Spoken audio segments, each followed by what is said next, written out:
Welcome to the Stigma-Free Vet Zone podcast.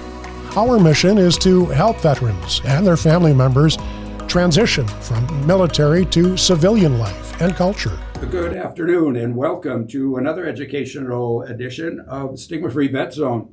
We are in West Bend today and we're going to stay in West Bend, and we have what I think is a very educational, very important show for you today. We have two CVSOs from adjoining counties here. Kurt Rush, enlisted in the United States Marine Corps and deployed to Iraq with the Combat Support Unit, Battalion 10. And he is also graduated from the University of Wisconsin-Milwaukee with a BA and a master's in public administration, and is the CVSO of Washington County. CVSO is the County Veteran Service Officer, if I'm not mistaken. And also with us today is Kevin Johnson. And Kevin is a graduate of West Point and also the University of Wisconsin Law School. And with a tour in Bosnia, Kevin was honorably discharged as a captain and is now the CVSO for Ozaukee County, just to the east of us here in Washington County. So welcome to Kurt, welcome to Kevin. And we didn't flip a coin, but Kevin, or Kurt, why don't you go ahead and just explain, what is the CVSO? Sure, absolutely. So County Veteran Service Officer is a mandated position in every county in Wisconsin. So there's 72 counties, and all 11 tribes also have a tribal service officer. And the position really is, the mandate is to provide benefits and services and guidance to veterans and their eligible dependents. So really, the veteran service officer in each county should be the first stop for vets when they transition out of service and get back home. So one of the big things we do is we file for compensation and pension benefits, get vets signed up for VA healthcare, and generally demystify the VA system. We had talked about this earlier. You are not a direct employee of the VA. No, not at all. No, we're a direct employee of our specific counties where we're working, and that's on purpose. We don't get any federal dollars, no funding from the federal government, because quite frankly, we're not always cooperative with the federal government. The idea is that we're here to serve the veteran in our county and get the benefits that they're entitled to based on the law. Great. Kevin, what's the importance of the trust that veterans have for you as a county veteran service officer, being a veteran yourself? And how do you go about introducing them to the services that they might get or receive or be qualified for? Thanks, Mike. Thanks for having us on. Well, my pleasure. I think, first of all, their trust is paramount to the relationship and for our ability to provide services to the veterans who live locally in our counties. There's a number of reasons that might bring a veteran into the office initially. One common thing is the veteran ID on a driver's license, which in itself is a very minimal thing.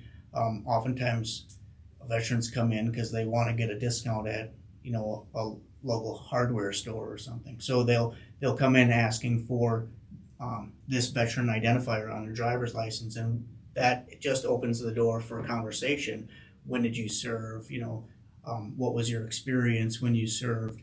Do you have any health conditions that are currently troubling you? And oftentimes, the result of that office visit will be disability compensation applications, and from there, you're just establishing a relationship with this individual in your county, and that really is what can lead us to down the road to benefits and to helping that veteran. So there is a sense that maybe the veteran is coming in to just check the place out and see what you're all about and establish that trust, or just the comfort of being there. Absolutely. Yeah. We also get a lot of new returnees who will come back directly from service. It seems now more than previous, veterans who are leaving the service are advised to find the CVSO, to find the County Veteran Service Office, and at least register or record their discharge there, so that's on record. And that, again, is an opportunity to just shake hands, have a quick office visit, establish some initial rapport, and just kind of start a relationship. Which is very, very important. One of the reasons we asked both of you to be here today, I had never known there was a CVSO, and what I went through in the transition would have been much, much easier if I had an organized plan and knew exactly what my benefits were for. or what I was qualified for. So Kurt, we're talking about the veteran. What about the veteran's family? Do they have rights or benefits that would cause them to come in, or would they come in simply to see what their husband or wife or son or daughter is doing? Sure. So, I mean, all of that. The benefits are driven through the veteran service. So the first thing we ask for in any vet who comes into the office is a copy of their DD-214 or their discharge document if they served pre-DD-214, which there was a time where that was the case. But we ask for that document because that's what opens up their eligibility. For instance, for VA healthcare, if you served on the ground or within 12 nautical miles of the coast in Vietnam, you automatically are eligible for VA healthcare regardless of the amount of money you make. Same thing with Desert Storm. If you served in Desert Storm, you're automatically eligible for VA healthcare. And without that document, being able to look at the service history, it's real hard for us to know exactly what they may or may not be eligible for. So we use that as kind of our guide for benefits. Likewise, we get a lot of spouses coming in together, and that's a good thing, especially for that initial meeting, provided the vet isn't going to tell us about something that that they're embarrassed about and they need to work through. In that case, it may be best if they come in alone. But in other cases where they're talking about healthcare and really family budget changing situations, it's good to have the spouse there right away so that everybody's on the same page. Right. One of the things that's important to me in looking back on my own transition was I thought everything was about me when I came home. I was the one who was angry. I had served. I was depressed. I was isolating. I was all this sort of thing. Never took my family into consideration that they too had been through an enormous challenge while I was away in the service. So if we go to that, how do we break down the service by what you are actually eligible for? How will somebody know that? I know we talked about this earlier with the DD Form 214, and how do you break that down into what you will be eligible for when a person comes in based on their service? I know we have talked about whether somebody didn't necessarily have a completely honorable discharge or had different, whatever you might call this, discharge papers from the military.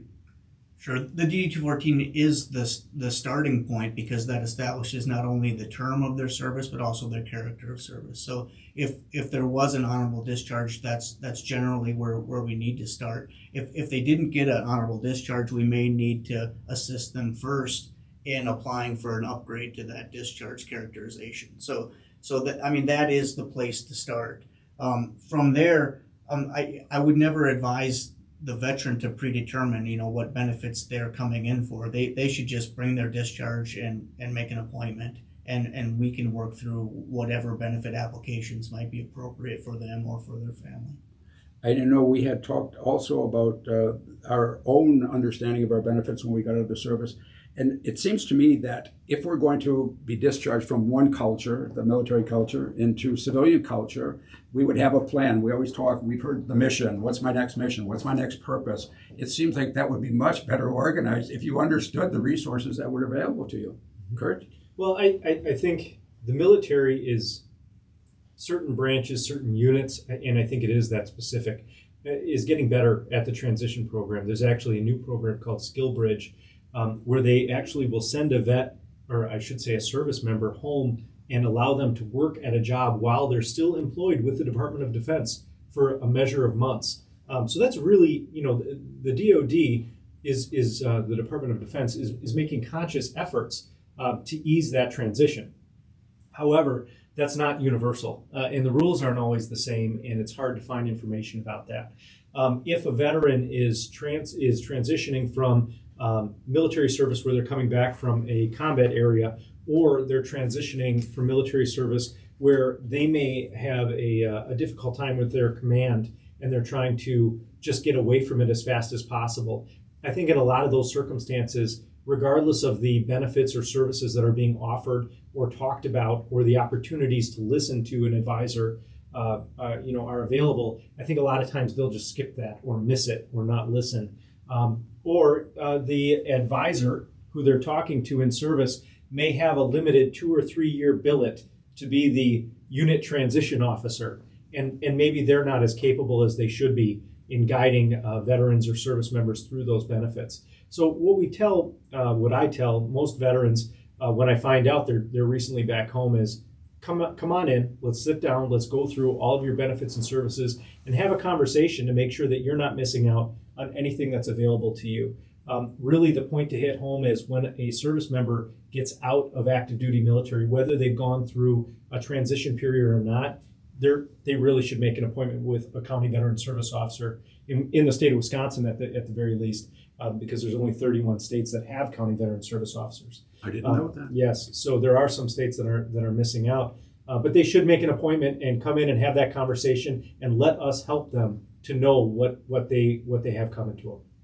So, Kevin, while you're acting as the county veteran service officer, do you have specific hopes and goals for these people when they come in? I mean, you had your own issues in transition, as we all did, and challenges. So you're very familiar with the transition. When these people come in, how do you feel about this job as a CVSO? For me, the job is wonderful. It's very meaningful, and I find I enjoy a lot helping people connect with the benefits that they've earned through their service. Like you, Mike, I never knew there was a CVSO until I applied for this job. In fact, I was unaware that there was such a position. So it's personal for me in that way. And then I just like the challenge of convincing the VA in each case that this is the benefit that this veteran is entitled to, and oftentimes that requires an appeal or a number of appeals. But to ultimately see the grant letter, see the letter awarding the veteran the service connection or the benefit that he's entitled to, and see how life-changing that can be. I mean, a number of people just have broken down in tears in my office just because they didn't know this even existed. They didn't even know that they were entitled to this, and now they have. Not only does it in some cases validate their experiences in service, but it's also it's just a very meaningful connection for the when that benefit is granted. One of the things that was very important to me, again, in going back and in retrospect, looking at had there been these offices available and the resources available, and I believe you had shared something similar in your own transition, to have these just helps organize, gives you a plan. And the two that really stuck out for me was getting a job. And getting a job that was meaningful. If we talk about this new purpose in life, moving down to the mission as opposed to getting money to pay bills, money to get by, money to live on, and having a new dream, something that you might have a passion for, whatever that might be. And of course, purchasing a house was very important to me. But these things failed because I did not have the direction. I did not have, for example, at UWM, you've got Maverick, which is just a very, very good support system. I failed in college the first 2 tries because I couldn't readjust. I couldn't focus, all of these things. So if we take some of these primary benefits, just that you're there to be supportive and they know that they're what these benefits are, has got to be immensely important to them. Well, I think absolutely, and frankly, I think some vets are ready to move on to college when they get out of service, and some are not. And I think getting connected with VA mental health, getting connected with a VA primary care doctor that can help you see where you're at and determine whether moving towards a college degree is the best opportunity at that moment, or maybe it's time to decompress, take some time, do some work on yourself first. Because quite frankly, like you said, starting a college degree when you're still struggling with the traumas of combat or the difficulties in transition from a very structured lifestyle to a very unstructured lifestyle. Frankly, just being able to grow a beard, all those things are major changes for that veteran. And some veterans, they take those changes in stride and they walk right through it and it's no problem. And other veterans struggle, and you never know what you're going to deal with until you have to go through it. Things that may have seemed important to you in service are no longer important, and vice versa. So I think getting in touch with services, getting in touch with a professional that can guide you through, like CVSOs, like veteran service officers from the American Legion and other groups like that, it's very important.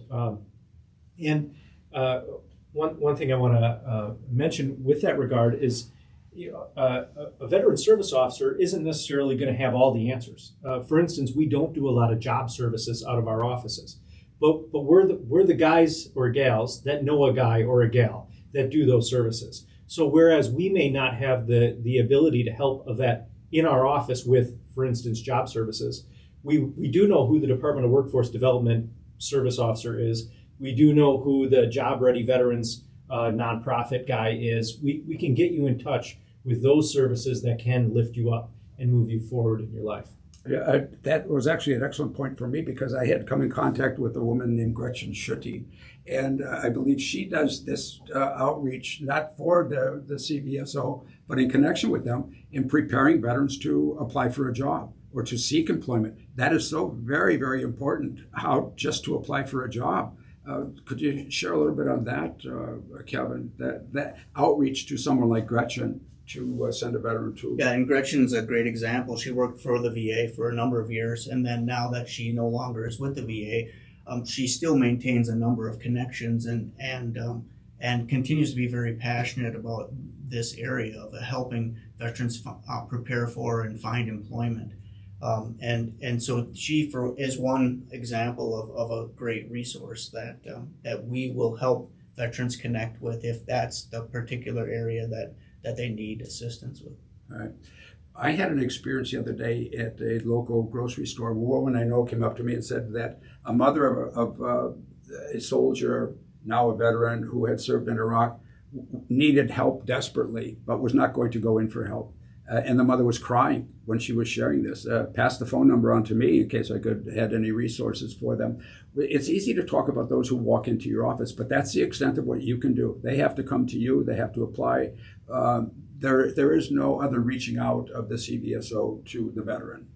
I make home visits. Oh, you do? We do, yeah. And I think that is one important distinction between a state-run office like, say, a DMV and a local provider of benefits and services. So oftentimes with an elderly veteran or a veteran who's recovering from a recent surgery or something, I'll take the paperwork and go and meet with them, and we'll get it filled out. We'll get their signature. We'll get it submitted.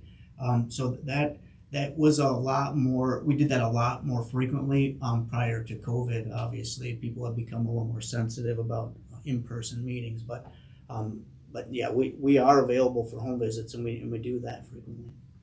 The other suggestion that someone had for me was to ask if at CVSOs, do you ever supply local transportation for veterans to get from wherever they are to a service that you have supplied for them or that has been supplied for them? Yeah, so in Washington County, we've got several service clubs, the VFW here in West Bend, the Legion VFW and the VVA in Hartford, West Bend and Newburgh. All those different groups, if we put out the request for gas cards and things like that, oftentimes they'll fill it. We put very specific rules on those benefits because we don't want to become a crutch. But if the vet needs to get down to the VA and has no way to fill his or her gas tank, we're gonna do our best to help them out. There's also ride services available through like interfaith caregivers and things like that. We do rely on those organizations pretty heavily.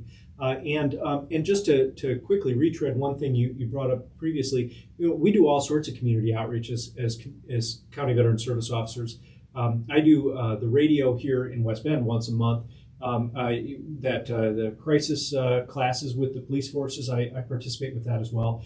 And then we do try to help out parents and dependents that call us. So if a mom or a dad or a grandma or grandpa or a spouse contacts us and says, hey, this vet is really struggling, we will, depending on the circumstances, we'll reach out. We'll work with our county crisis teams to reach out. Call down to the VA and see if there's any medical providers that are following the veteran and see if we can get them to reach out and pull that vet in if they're in crisis. We will try to take those proactive steps.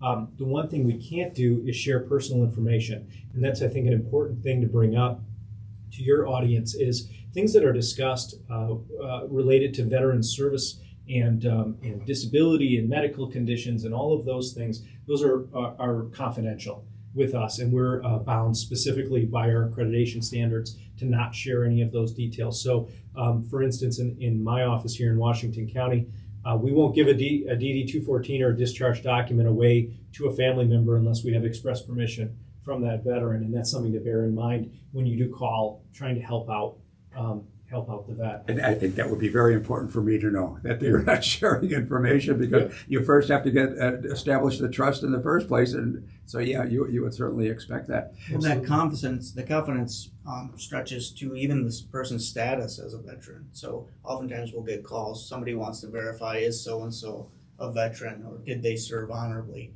And that's information that is that's confidential, that's privileged to the veteran, and only releasable if the veteran allows us to release that information. I think of all the work that we've done, that I do for the last 20 years with veterans, as a result of my own experience, that word trust is probably the number one key for veterans to receive help. And I think that's why you guys are probably the most effective at what you're doing, is because you're also, you served in Bosnia, you served in Iraq, you're veterans, you know the veteran morale, you know the story, you know the culture, you know all these things. So that's important. But Kevin, going back to Ozaukee County, do you offer these outreaches as well for? Yeah, I wanted to touch on the transportation. So that's one distinction from Washington County. So in Ozaukee County, we have a list of volunteer drivers who, if a veteran contacts our office with a date and time of appointment at the VA Medical Center, we'll arrange for somebody to pick them up at home and take them down to the medical center, and then take them back home when the appointment is concluded. And we charge $10 for that service, but we do get veterans down, and that's something that throughout the state, I think that Disabled American Veterans is generally contracted with the VA to provide transportation services down to the VA, but they don't service Ozaukee County because of our proximity to the medical center. Right. So, Kurt, take a few minutes and just explain something that we don't know about the CVSO that we should understand. So, for example, as I mentioned to you earlier, I didn't even know. I drove past the CVSO's office in West Bend for over 10 years, didn't know they were there. Yep. I wasn't aware of them. I didn't even know what the acronym meant when I did hear it. So tell us something that most veterans or families would not understand about the CVSO in Washington County. Sure. Interestingly enough, in a little bit of tidbit of history, is in the 1930s, the first CVSO in the nation was in Fond du Lac County. Wisconsin's first in a lot of things, and they were first in having CVSO. So I think it was 1 or 2 years there was a CVSO there, and then the state mandated it across the state. That's correct? Yep. So we have a long tradition of having county veteran service officers in Washington County. But the way I like to break it down, the CVSO is your guide to services, and we'll explain exactly how you fit your benefit criteria into your service.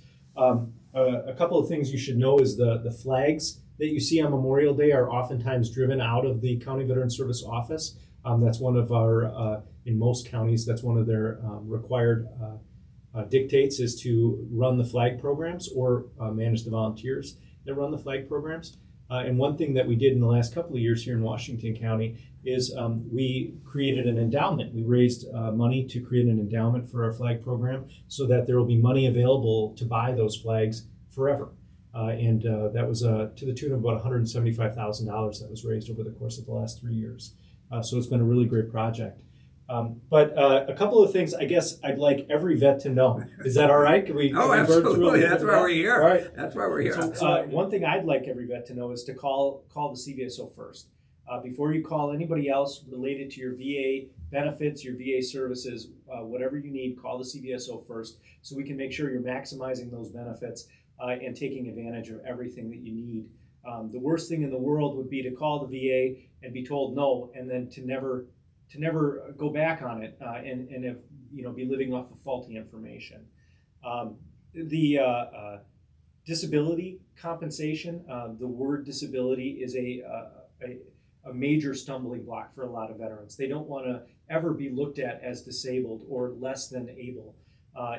So that is a big problem. And I'd encourage every vet who has been injured in service and is thinking about filing a disability claim, to look at it more as workman's comp, because that's really what the benefit resembles, is workman's comp, not disability. And that title, I think, can have some negative connotations.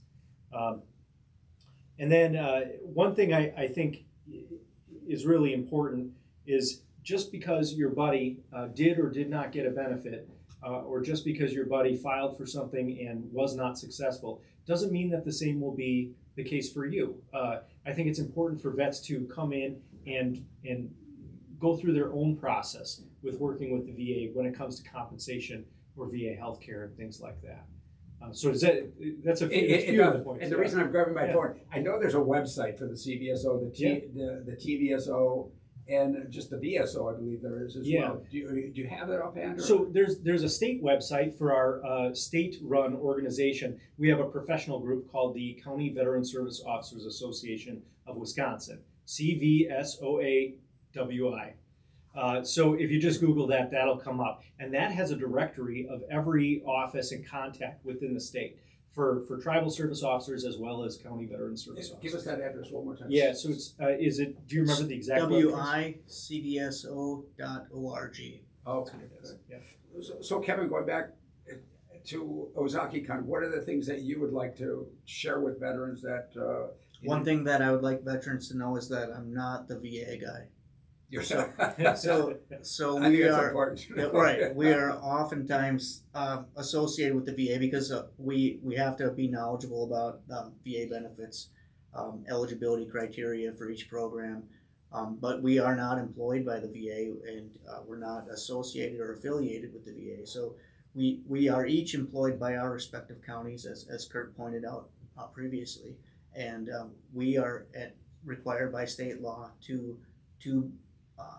advocate for the veterans and the dependents in our respective counties. So that's our position, that's our purpose. So now that we're back in civilian life, we could say you work for us, the veteran. Would that be correct? That would be absolutely fair to say. Mm-hmm. I think that's just such valuable information. And again, going back, I hear so many veterans or other people who are helping or working with veterans say to us, what's your next mission? You have to have another mission. You have to change your mission. You have to change your purpose.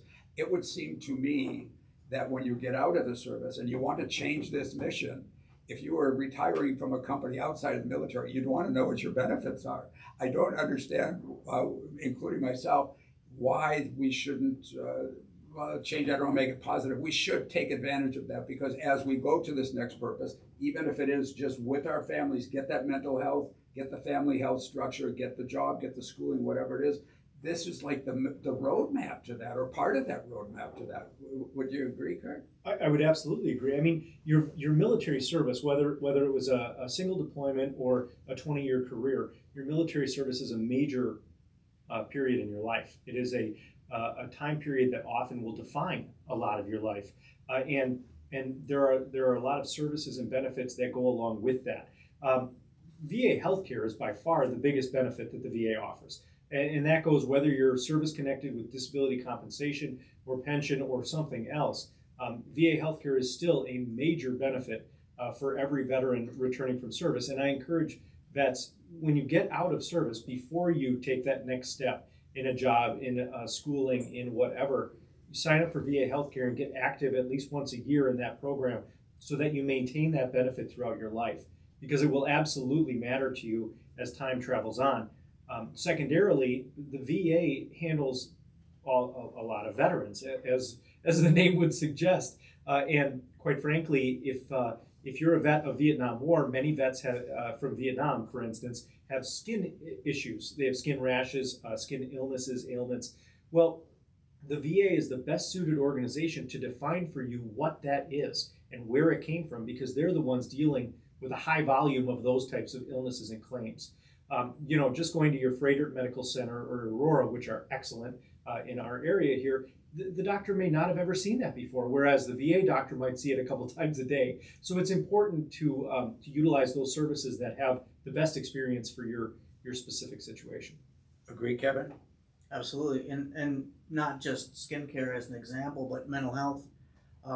My dad is a combat Vietnam veteran, and he didn't use the VA forever when he was back in service. He treated for issues that for years, for 16 years, his personal therapist never even asked him if he was in the military. So, I mean, he's got concerns that he's got related to his service were never addressed because the therapist and the people that he talked to didn't have that focus, didn't have that perspective. Right. I would not always say were they not qualified to ask the right questions. They didn't even know how to engage us in the conversation because they weren't comfortable with how to speak our language. How do I ask this question? How do I engage this person? So many of us from the Vietnam War were in a psychiatrist's chair privately for 5 minutes, and we said, I know I'm never coming back to this person, and gave up on mental health. Another critical reason why the CVSO is so very valuable to get the benefits and the resources that will be beneficial to them.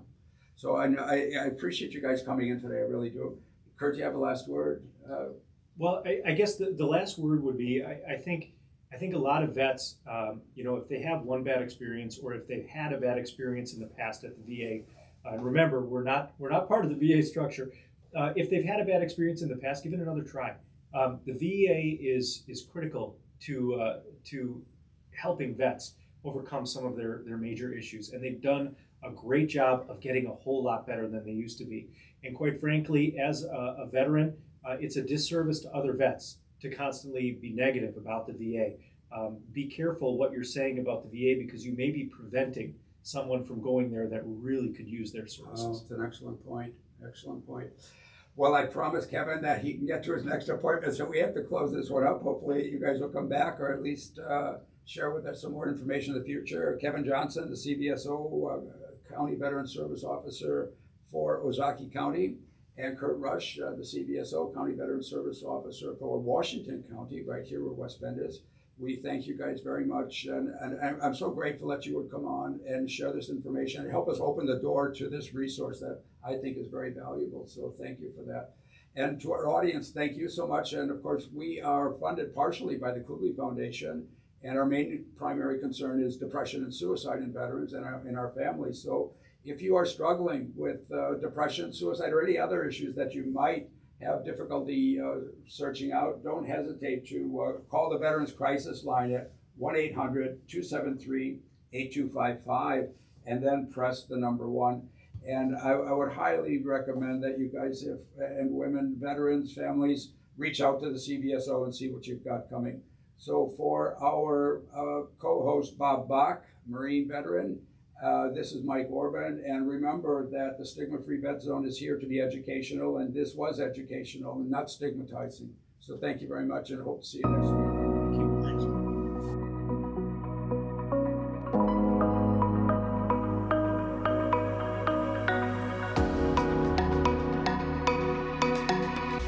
Thank you for listening to the Stigma-Free Vet Zone podcast.